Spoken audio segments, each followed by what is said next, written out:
Hello and welcome to episode 117, titled Getting Better, inspired by the famous Beatles songs that, Tony, you wouldn't believe that I got to know through a Philips jingle in the late 90s. My name is Well, you're Dr. so young. KK. That's what it is. My name is Dr. KK and I'm very old.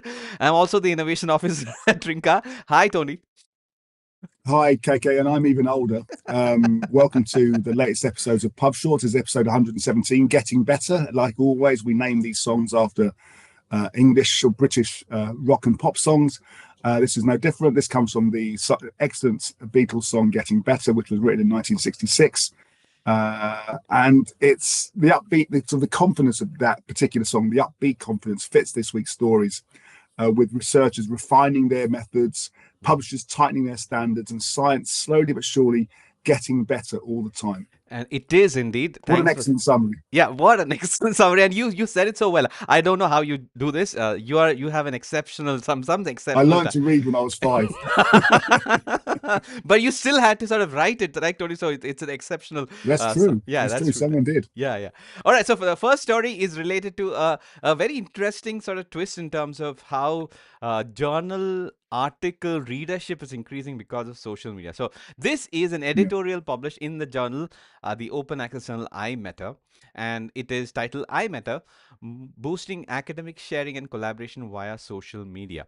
So it's sort of a meta article about this journal called iMeta. So it's double meta, and the goal of Meta's social media sort of campaign is to share academic work better and help researchers collaborate. So they use platforms which are very popular in China, like WeChat, Bilibili, as well as X and YouTube. And what does that do? It gets more readership and citations and downloads, which obviously increases the bibliometrics of these articles.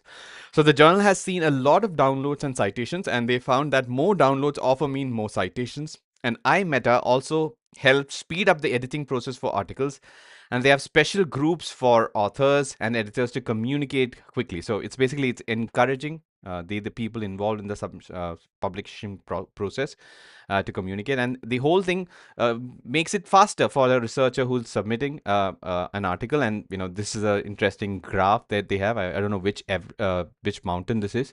I guess it is something in the Himalayas. But anyway, so what an interesting strategy, and how wonderful to see social media being used to increase readership and eventually citations. Your thoughts on it, Tony? I mean, we ourselves have some track record in doing something similar. Our Charlesworth colleagues have pioneered with the WeChat gateway, which has already won a lot of awards. So interesting sort of angle in terms of promoting journal articles, you think, right, Tony? I think today it's an angle. Hmm. I accept it's an angle, but Hmm. you think about the generations coming through that are going to be the researchers of tomorrow, who were born digital, who were born using social media. Hmm. This is going to be, this is going to be the way content is going to be shared, the way content is going to be communicated with colleagues, with research communities. We're talking about a transition period now. Eventually, this will be the dominant, I believe, the dominant way that academic content like this will be shared. By the way, I just wanted, you talked about bibliometrics. Did you know that this year is the 100th anniversary of the birth of the father of bibliometrics, Eugene Garfield? Did not? I'm surprised there's not more of that. Yeah, he was the founder of the Institute for Scientific Information, and he, the guy behind the impact factor, effectively. I see. And it was his 100th birthday this year, where he's still alive. Thank you for mentioning Anyway, it. a throwaway piece of information. No, that's very important. I mean, in the context of what we are talking about, very important piece of information. Thanks for bringing it up, Tony. And I hope to see more journals and publishers using at least more sort of content promotion marketing strategies to increase readership. That's my main thing. Citations can happen because of increased readership, but we need all the research that is being published to be read more widely, and that's what social media can do for you. All right, moving on to the next one. We talked about iMeta, a journal. And now we have a meta article title, and listen to this carefully: Guidelines and Checklists for Writing Guidelines and Checklists. lessons from evidence-based medicine. So I again, thanks to Journalogy and James Butcher, I laughed after his comment on this particular article. I'm not reading it out, but it's a perfect sort of summary of what I also felt after reading this. So this comes from evidence-based, European Science Editing, and the journal is Evidence-Based Medicine, if I'm not mistaken. And this ensures, basically, this is a sort of guidelines on how to write checklists and guidelines through the experience of the person who's involved in creating these. And the whole point is that checklists obviously make things more streamlined and sort of, I guess, objective in terms of research, such as medical and pharmaceutical research. And so that's why we have checklists like Consort and related for related checklists for the Equator. Guidelines have approximately 20-25 checklists like this. And obviously, all the medical research that, especially through randomized control trials, they need to follow, adhere to these checklists. And so, how can you make such checklists, the creation of such checklists, better? Is what the point of this is. And the whole point is that this is interesting to read, and there are some interesting suggestions that do not split the checklist. Let me just scroll down so that I can show that to you. Hold on. How do I, maybe here? No. Yeah. So their recommendations include, wait, where is it? Yeah. So do not have prescriptive ones, have descriptive ones is one recommendation. Do not split checks into two is another recommendation. And it goes on like this. So do not have similarly themed ones as separate checkpoints within an entire longer checklist. Lots of things. It's very interesting to read, but the whole point that James Butcher highlighted is that already checklists, there are too many checklists and too many guidelines, and by creating another sort of guideline for creating these guidelines and checklists, you're likely increasing these, which have already Where do become. you stop? Yeah. You might need guidelines to create the guidelines for those who are creating guidelines. It's Right, right. Look, I never ending. appreciate the effort, but at the same time, from the industry point of view, there needs to be some sort of a check in the number of guidelines and checklists, as well as the number of items in each checklist. You cannot go on forever, because researchers cannot be procedural sort of, I don't know, people who do administrative work in terms of filling these checklists. Obviously, No, on the one you're right on one hand, but on the other hand, there has to be rigor in the academic communication right. process. There has to be rigor, and I think what ESC is demonstrating here, I think in a serious way, although we joke about it, is the importance of that rigor, that academic discipline in terms of how to determine the best way of presenting these guidelines or structuring these guidelines. Now, I mean, yes, he's right. Too many guidelines can blind you from the truth, but I think this is important. Those guidelines exist. You only need to use it once. Mm-hmm. And Tony, interestingly enough, this web page is a good example of how complex web pages can be. There are 4 scroll bars. You see one for the page, one for this panel, one for the actual reading panel, and for the PDF panel. And I still cannot figure out how to get the entire PDF panel to be full screen. I mean, I cannot. Websites are also getting more complex than they used to be. All right. You need guidelines And checklist to make sure that I know how to browse. and a checklist. Make sure you're doing it the right way. Yeah. All right. So moving on to a little more, little less levity, more seriousness. But this is a scholarly kitchen article titled "Manuscript Submissions Are Up." That's good, right? Which is a question that everybody needs to ask themselves. So this is about, obviously, is it nice to have higher volumes of manuscripts, or should we chasing something else in terms of maybe quality, for example?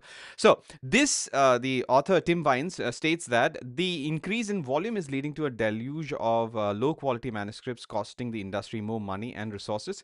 And he argues that chasing submissions discourages innovation and quality control measures. So that's one thing. And Wine suggests that a journal should implement a pre-submission requirements, sort of a screening, to ensure that authors are committed to the quality of the research that they're submitting. And this would involve authors demonstrating that they care about good science before submitting their work. And so what is good science from a methodological rigor point of view, from a, I guess, something that contributes to the science? It can even be reproducibility and studies that reproduce or replicate other studies' findings. But the whole point is that methodologically the science must be good, and that should be sort of the barrier, or the what threshold that the authors have to go through, questioning themselves, after which it can go to the rest of the submission process. This is my summary of it. And Technology, Tony, can help in doing some of these checks by artificial intelligence, for example. There are sufficiently strong, robust models these days that can critically evaluate methodology, for example, or statistical rigor. And these technologies should be used in the filtering, now that humans need to do it. And obviously, human oversight can can be there. So this is the main hypothesis, or the thesis question point here. And what do you think about this? As in there needs to be more sort of quality before submission. Yeah, I don't argue that there has to be some kind of quality control. I suppose the first thing that strikes me is that why would an honest author want to submit bad science because it reflects badly on their career? So I don't think any author, any honest author, any honest author with integrity will actively want to submit bad science. I do think, however, are there too many submissions? Are there too many papers? The number of papers reflects the size of the global research community. There needs to be better, more visible metrics that sort of somehow identifies or categorizes content. Is this novel? Is this novel? Is this groundbreaking? Is this just a reflection of good, solid science? It's a reflection of the science it is. Is it a review paper? There needs to be better ways of, I think, categorizing that content. Yeah. And that will help the user to determine what they want to, what they want to read. Sometimes good, solid research background, a good, solid research paper is what they need, rather than just that novel, groundbreaking piece of research. Right. And the answer to your question, nobody wants to submit poor, bad science, quote unquote bad science. The problem is that because of the publish or perish culture, people are forced to submit articles nevertheless. As in, if suppose there was no such pressure, maybe the quality would be higher. And and that's got to change. Yeah. Yeah. So that is probably the stress here, as well as the fact that technology can be used to screen these things, and the quality, the perceived quality. I mean, there are so many sort of technologies that I'm reading about in terms of evaluating methodology, statistical rigor, even novelty for that matter. And all of these could be put to use in terms sort of as a sort of a interface before the paper eventually reaches the editor, and the outputs of the AI can be fed back to the author, and they can answer these questions themselves. At least they'll get feedback that can improve the quality of the initial submission itself. So at least that'd be an interesting process. Yeah. But the question is how you use the information to determine whether that paper is good enough or bad enough or appropriate for publication in Journal A and Journal B. Again, actually, maybe also help determine the most appropriate journal for that submission as well. What they've selected may not be the right one. Right. So interesting sort of years ahead in terms of such technologies being actually put into actual production workflows in journals and publishers. But anyway, we are moving on to the next global perspective article. It's a news article from Nature, and it's titled Chinese Scientists Increasingly Lead Joint Projects with the UK, US, and Europe. So the title is obvious. So what is sort of surprising is the increase in the sort of partnerships, and researchers are considered leaders or as followers based on their contributions within a particular research. And China's lead share in US-China collaborations has increased significantly from 2010 to 2023. So that's something that was interesting. So this increase has been seen in the US-China collaborations, and China leads more projects with the UK and Europe than with US currently, which is a surprising thing. And I want your thoughts on it. Is it because China, let's say UK/China, Europe research projects are easier to start? Is that why such a trend is being observed, Tony? Well, I don't know if it's necessarily easy to start is appropriate for this particular paper. This paper predates the changes in US policy. Right. So these are looking at policies that were around during the Biden era. So, and I think research programs, research funding was no more difficult, no less difficult in the US than it was in Europe. Right. In terms of obtaining it. So I think one thing I would say, this is another example of China leading the way. This number of papers that we see where people seem surprised that China is leading the way. I think that China are already leading the way, surely, aren't they? Right. In so many areas. Right. One other interesting point is that the author of this article thinks that China needs to improve its leadership in fundamental and breakthrough research.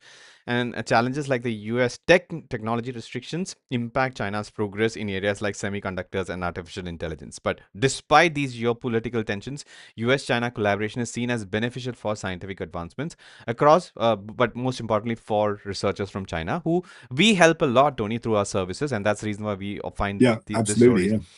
so interesting. And I mean, I would have said, Tony, before you pointed out that China has been a leader, but I keep on sort of using these phrases that China is sort of surging or getting ahead of US. I mean, that's from the perception that US used to be the leader, and we have already covered, I believe, a half a dozen stories over the last year or so where we have seen that China is the leader and not that it is now forging ahead. So very Yeah. relevant point. All right. The next one is another one from the Scholarly Kitchen. It is a guest post written by Steve Smith, not a guitar player, as Tony might indicate. No, Drummer, it wasn't drummer, he the drummer? Wasn't there drummer. a Steve Smith as a drummer in the Right. group Journey years ago? Maybe I'm mixing my names. Right, right. So if you are indeed the former drummer of Journey, please let Tony know, because you have been Yes, recognized. indeed. Yeah. So AI as a reader, author, and a reviewer. What stays human? Interesting. So a philosophical question. So it's a panel discussion. Uh, and this discussion it was part of a panel discussion that is regarding the AI, the role of the AI in scholarly communication and readers. From the point of view of readers, the AI assistants are becoming very common and becoming the first point of contact. And publishers need metrics beyond page views to ensure real engagement from a reader point of view.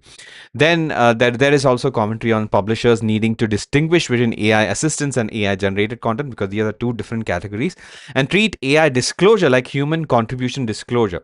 The writing itself should still be the author's original thought, regardless of how it has. So eventually, regardless of how you use it, you still have to own it, and that's a point that is being. The panels has agreed, and the key challenges the panel thinks include AI's opacity, which is something, and explainability of AI is something that AI vendors need to work on. So opacity is a problem, and potential bias, and the need for clear attribution and governance. So all of these are challenges, and we have already talked about the challenges from the point of view of editors and reviewers as well as readers. So interesting sort of a panel discussion from the points that I read out, which struck me. Do you have any further thoughts, Tony? Yeah, there'll be an AI article coming out saying, "What's the point of humans?" If what they're suggesting is the AI is the researcher, it's the reviewer, it's the writer, it's the reader. Mhm. Okay, where's the human oversight here? In all of these cases, AI is a part, is what the article is saying. Not that it's the only part. So human oversight will always be there. The human readers, for example, read through AI, but it's their discernment and judgment that will sort of Yeah. get the matter into their brains. Yeah. All right. Anyway, I take your point in terms of where humans are in this context, but that's the whole point. That's why we are discussing such issues or stories in PubShorts itself. So now we are at the quick hits section. We have, I think, 5 stories, quick hits. So the first one, the Royal Society moves to subscribe to open. I do not think that it is incredible news, but it's a slow progression of many societies and publishers into the subscribe to open model. Any thoughts on this, Tony?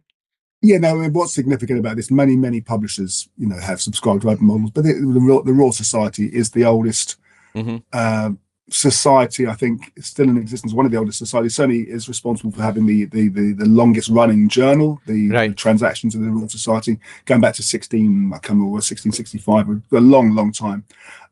So the fact that they're moving to these new models is a reflection. They wouldn't move to these models Mm. unless they felt had serious value for the long term for the research community. Yeah, so the world's longest running scientific journal is currently open access thanks to this. That's the sort of main point from this. Uh, Yeah, yeah. it's a shift as everybody is doing, and then we are moving on to the next quick hit. STM Association launches Publishing Decoded, which is an educational resource center. In a nutshell, it is for non non-academic professionals who are related to the academic industry, like journalists. They can make use of these resources. I've taken a brief look. They are simple, and I believe that anybody who is sort of getting into the world of academic publishing, such resources are very useful. And because of the quality associated with STM Association's output, I recommend this. Tony, any other thoughts on this? listen, I really applaud Caroline Sutton, the Mm, CEO of STM. She's been responsible for bringing to market some of these really, really important initiatives like this, like the STM guidelines work that they've been producing. I think they've been doing some great work. And yeah, if you're a non-academic but interested or working with academic content, I would urge you to look at Publishing Decoder to help understand, what it means and how you can then use that content. mm.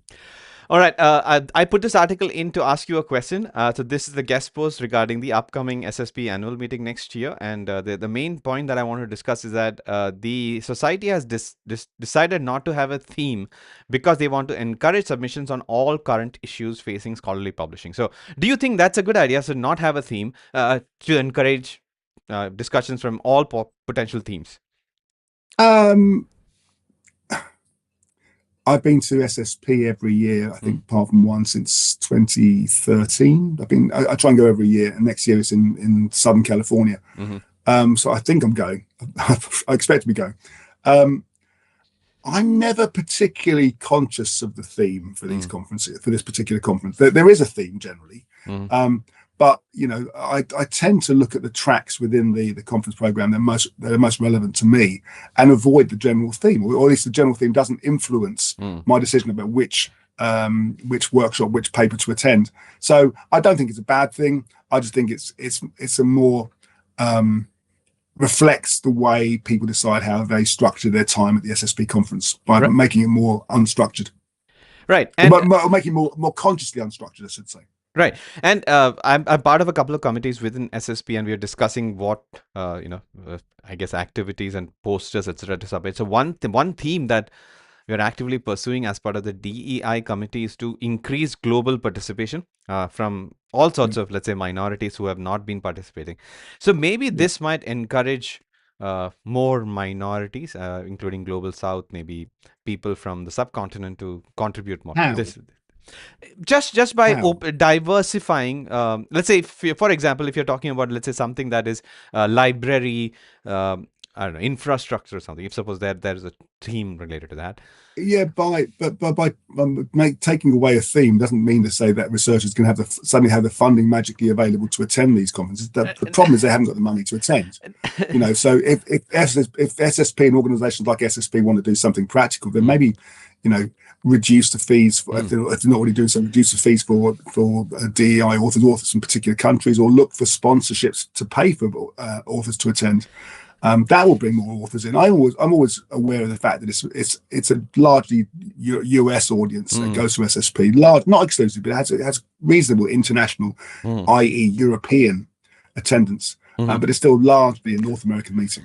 And the point that you mentioned in terms of decreasing and subsidizing and maybe sponsorship options, all of these have been proposed as part of the DEI I'm sure they have. committee's suggestions to improve the sort of global nature of the SSP. All right, so moving on to the last couple. This, Tony, you would argue this is the biggest story. Oxford University Press announces agreement to acquire Kaga. The headline is self-explanatory. This acquisition will combine OUP's global reach with Kaga's experience in medicine and health sciences publishing. And Kaga was founded in 1890, so 135 years of experience. So it's a wonderful sort of a Yeah, merger. a And family-owned business. right. And I've been to Kaga workshops, and I've given, in the sense, I've been sort of the speaker at Kaga workshop as part of Inago as well. So I've had interesting experience working with people from Kaga. So good news for them, I suppose. Any further thoughts on it? I've worked very closely with Cargo for the last 6 years. We work as an organisation quite closely with them in a number of different ways. For me personally, aside from the fact that these are all two organisations I know reasonably well, it's another example of consolidation within our industry, and I think we're going to see more of it. It's sad to see, personally, another independent go away, or at least we don't know yet how. Whether the Kaga brand continues in the current way or how it's going to change, that's still, I think, still to be clarified. But it is in a sense, it's a shame to see another independent disappear effectively. Right. And the last story, Potentially. right. The last story, Hum and Signals collaborate to enhance Alchemist review. If you're wondering what this enhancement is, it is a better way to find the best match reviewers. So this is something that I'm aware because I've been in conversations with the people behind Hum, and they've been explaining what they're doing. So I'm happy that they've already sort of put this out, let this out the door, and it is a collaboration with Signals, and this will really help whoever has integrated Hum into their systems to find the best reviewers for their manuscripts. Any thoughts on this, Tony? No, I mean it's an absolute need. We know that. We know there's a desperate shortage of reviewers, Mm-hmm. which is why publishers are looking more towards alternatives for reviewers, work for peer review. Yeah. But if this helps the process of identifying reviewers and makes sure that reviewers feel a valued part of the process, then great. Right. All right, that brings us to the end of all the stories for episode 117 of Getting Better. In terms of getting better, it is a year, and I'm sure that from a musical instrument, procurement point of view, I'm sure that you have something in mind to get better, Tony. Well, no, I recently acquired a box to help with me in my recordings, a little Black Star preamp thing, Uh-huh. to help me when I'm sort of doing some recordings. What about you? Have you got anything lined up? Oh, yes, in fact. I mean, interesting you asked. So, do you want to take a guess as to what I'm planning to purchase? A guitar? No, I'm planning to purchase sort of a medium end electronic drum kit because I can play drums, and Ah, that's the one thing that I don't have as an instrument to sort of write my own music, and I've been doing that for quite a while. So yes, I'm almost on the verge of sort of clicking, pressing that purchase or buy button on websites, but I'm also planning to visit a Roland electronic kit sort of a showroom in Bombay, and hoping to buy well, something not too bad. Yeah, excited. I love drumming, Tony. I mean, my father was a percussion player, and I think the one instrument that I enjoy the most playing is drums. Go on. can I just say then, on behalf of your neighbours, how I'm glad you have a pair of headphones it is for an when your drums arrive. it is an electronic kit, so there won't be too much noise. But I still live in an apartment building, so I need to figure out how to not let. Indeed. Yeah, yeah, Yeah. yeah. So, on behalf of your neighbours, thank you, Bose or whichever headphone manufacturer you use, Sennheiser, Well, JBL, and I've got Sennheiser as well. JBL. Yeah, as well as yeah, lots of we have three headphones, and I've got two. Three preamps to sort of play around with, fixed to different computers. But we will talk about music in probably a separate podcast, I suppose. This is meant to be publishing and academic publishing and industry related, and we have discussed a lot of stories. I would argue 1,500 stories over the last 116 episodes. So if you feel like if you have FOMO, fear of missing out, I would strongly encourage that you listen to all the episodes, and Tony will explain to you how, what you need, what Well, clothes. thing number one you need is about 3 days free to watch all previous 116 episodes. But no, seriously, just go over to YouTube, search for the PubShorts playlist on YouTube under Inago, and you'll see all previous 116 episodes there. And as Keika says, do the usual: press like, you'll get updates from us, Yep. share with your colleagues, and also leave some comments Yep. for ideas or critiques of this particular episode. We'd love to hear from you. Yeah, and if you would not like to hear me drum, you can also write to us on my LinkedIn. On behalf of the inhabitants residents association, I would second that. Yes, yes, indeed. Which again, thank you for all your viewership, listenership, and whatever comments that you have sent to us. We appreciate that. And until the next episode, and with more sort of interesting thoughts on potential drumming in my apartment building, this is Dr. KK signing off. We'll see you in the next one. Maybe you will also hear me in the next one. Bye, bye, Tony. I can't wait. See you in the next one. Bye.